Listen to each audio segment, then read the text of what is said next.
जय माँ इंद्राक्षी, जय अम्बे। इंद्राक्षी धाम के ज्योतिष पाठशाला कार्यक्रम में आप सभी का हम स्वागत करते हैं।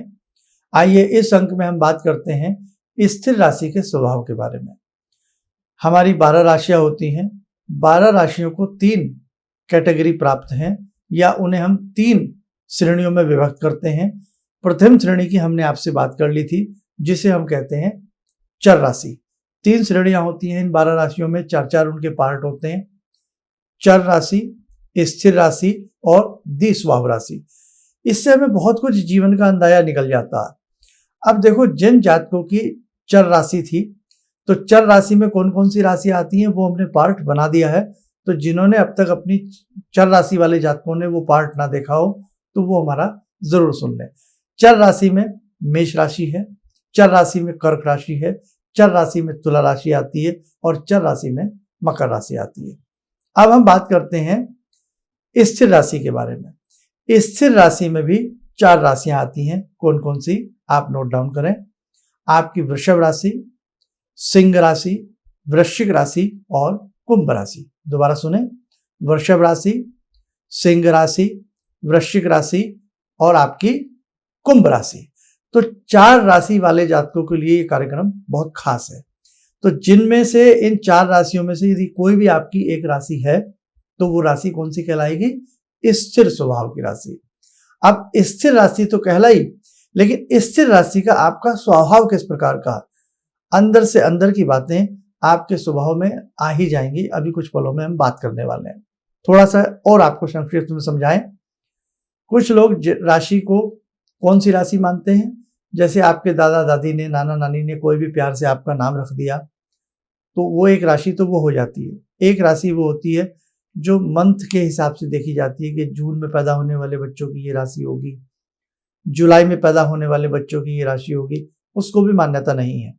और ना ही जो हमने किसी का निक नेम रखा तो वो राशि भी उतना प्रभाव जीवन में नहीं डालती है। जीवन में कौन सी राशि प्रभाव डालती है? जो हमारे जन्म की राशि होती है।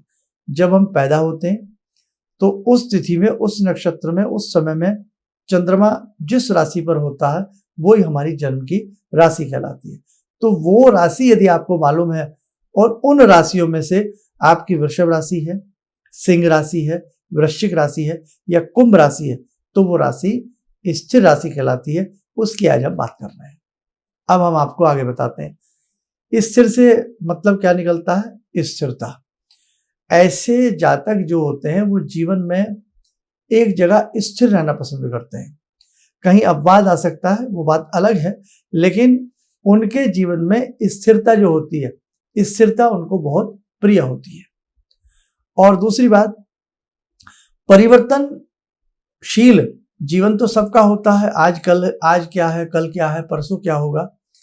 लेकिन ऐसे जातक जीवन में जल्द जल्द अपने जीवन की जॉब को, मिशन को, अपने जीवन के टारगेट्स को, अपने जीवन के कुछ विशेष लक्ष्यों को या अपने जीवन की कुछ बातों को जल्द जल्द चेंज करना पसंद नहीं करते हैं। स्थिरता जीवन में पसंद होती है। जीवन में शक्ति का संचय और संतुलन उन्हें बहुत प्रिय होता है। किसी बात पर उनके मन में कोई दृढ़ता आ जाए, निश्चितता आ जाए कि ये काम हमें करना है, ये परीक्षा हमें सफल करनी है, हमें इस शहर में रहकर ही अपने आप को मजबूत बनाना है, हमें इस जॉब में, इस स्थिति में रहकर अपने आप को कामयाब बनाना है। ये स्थिरता ही उनका सबसे मूलभूत कारण होता है सफलता का।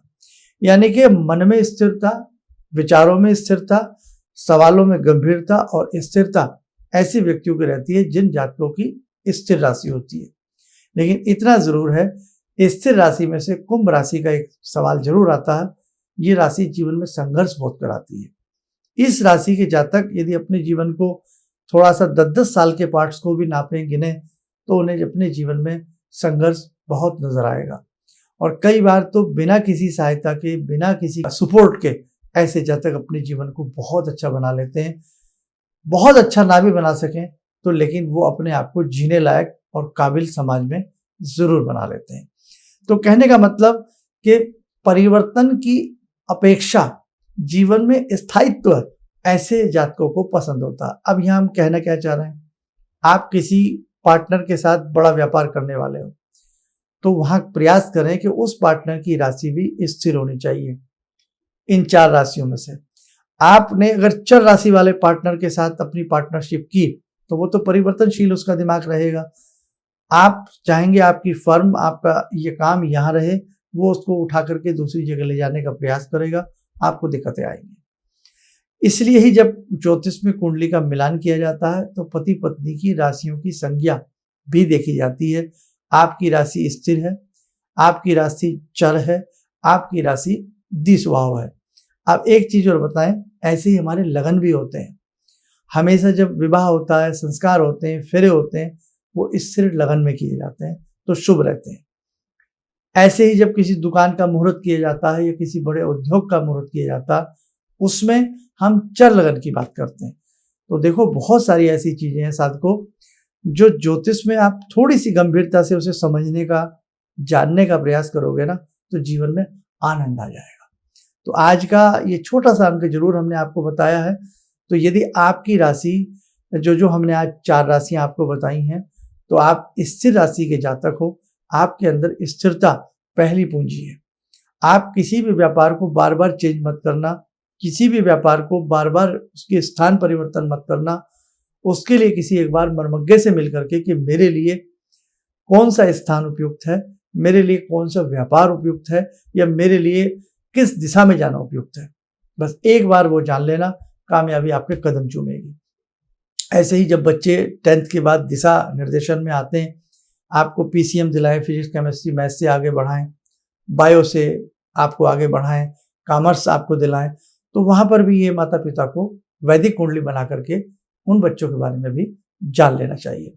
तो आज 4 राशियों की बात हो गई।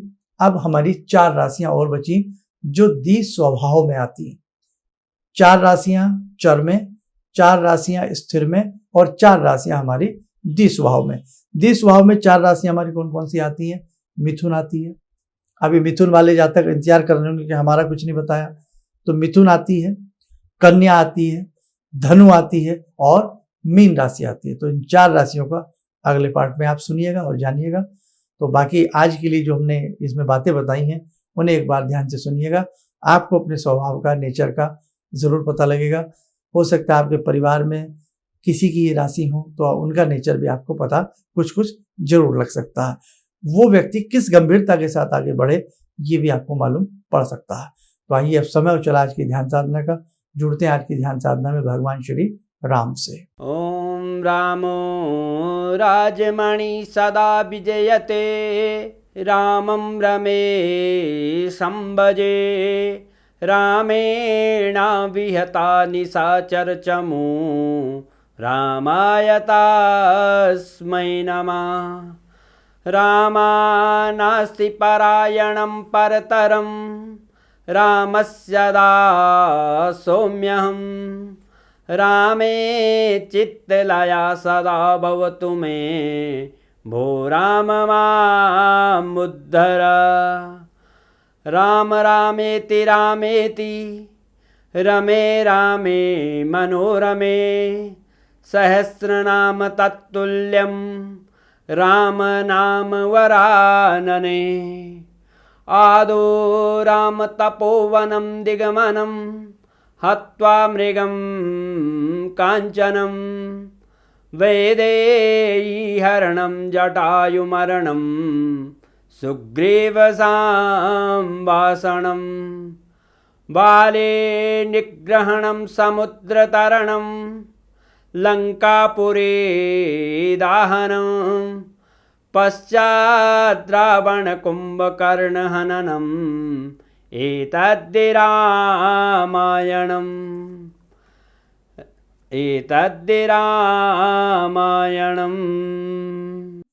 कवच बना लें, ध्यान करें, राम जी का शुभ आशीष हम सबके ऊपर बरस रहा है।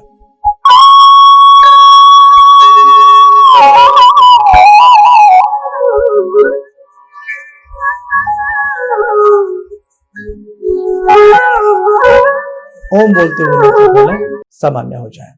देखो साधकों, 29 जुलाई की गुरु पूर्णिमा है और गुरु पूर्णिमा में हम विशेष प्रकार का गुरु पूजन करने जा रहे हैं।